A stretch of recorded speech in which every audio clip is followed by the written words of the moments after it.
One of the problems in the field of metronomic chemotherapy is the fact that we do not really know how it works.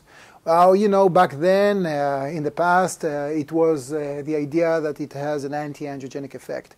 But there are a lot of studies now showing that it's not only an anti-angiogenic effect. There are many other different effects, such as stimulation of the immune system on one hand, or effects that are related to maybe metabolism of the tumors and so on and so forth. And what we put forward further is actually studying what happened to the tumor microenvironment after treatment with a maximum tolerated dose or with a metronomic chemotherapy. By way of example, previous studies that we published in this area showing that when you give a maximum tolerated dose, a high dose regimen of chemotherapy, what you will gain is obviously on one hand an anti-tumor activity, and that's why these drugs are,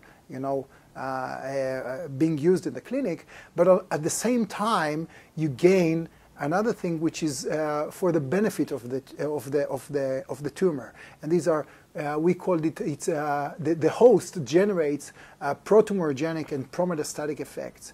In fact, if you precondition a mouse with chemotherapy, with high-dose chemotherapy, and then you inject tumor cells to these mice, the mice that were treated with chemotherapy will succumb to metastasis earlier than the mice that were not treated. That's when you give a maximum tolerated dose chemotherapy.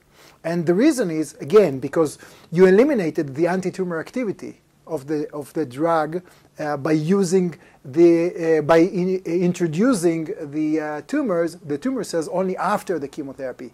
If obviously you did it before that, then you will get the anti-tumor activity. So I would say clinicians or oncologists actually haven't seen this phenomenon in the clinic, but this phenomenon exists, but it's negated by the anti-tumor activity that we see. So this is in general what happened when you give a maximum tolerated dose. So we took an advantage of these we called it host response effects to maximum tolerated dose, and we tested whether the same effect might happen when you give a metronomic chemotherapy regimen, when you give a continuous dosing of the drug in low doses. And in fact, what we found was that there is no host pro-tumorigenic and pro-metastatic effects. And that might explain why sometimes metronomic chemotherapy can be given as a maintenance treatment, can promote a stable disease and not an acute response effect, but then regrowth. So we don't see so much of a regrowth when using a metronomic chemotherapy.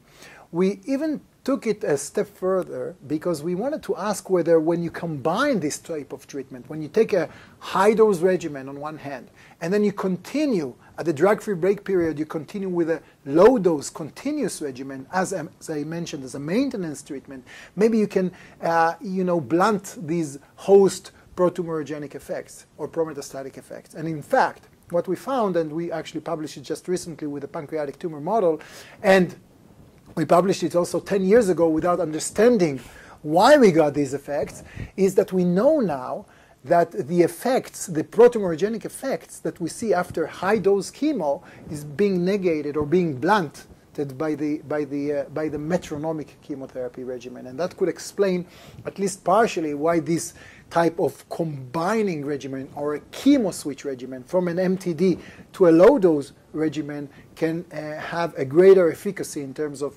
treatment outcome, a decrease in metastasis burden, and a decrease in metastasis spread, as we can see it in our tumor models. And obviously, these things should be tested further clinically. What we did so far is we used the regimen of an MTD, but instead of giving a drug holiday, as we can say that, instead of that we don't give any drug holiday. We just continue with the low dose. To do this, and in order to reduce the toxicity, we didn't use the high maximum tolerated dose. We used a mid dose or a reduced dose because we wanted to reduce toxicity, because we give both the MTD and the low dose metronomic chemo. I think so far in the clinic, So far in preclinical studies, we see that metronomic chemotherapy actually activate the immune system. It actually depletes T regulatory cells that are important regulators of the T cytotoxic cells. So we know that it happens. We know that MTD chemotherapy is a myelosuppressive drug.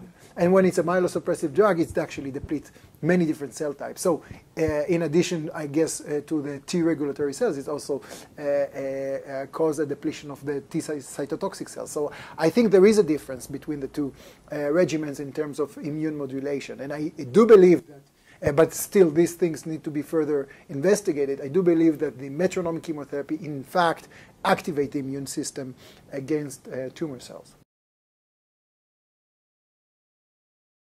The problem is that the metronomic chemotherapy is still a niche. And as I mentioned at the beginning, one of the reasons that it could be a niche is because we don't really know how it works. And I think that, yes, if we gain more understanding what is the mechanism of action or what are the mechanism of actions of metronomic chemotherapy, obviously we'll see more and more clinicians using this type of treatment regimen.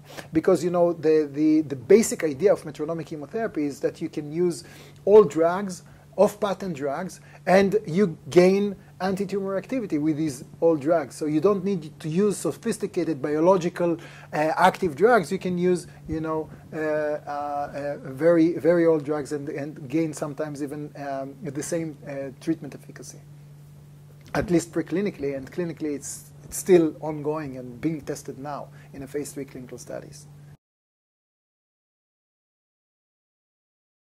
I think that, you know, the most important thing in my view, in order to promote this field, and I think this is an important field because it's usually not being supported by, you know, by drug companies, but can be supported by, I would say, governments and, you know, institutions. I think that the initiative that's been taken of the Metronomic Global Health Initiative, I think it's a great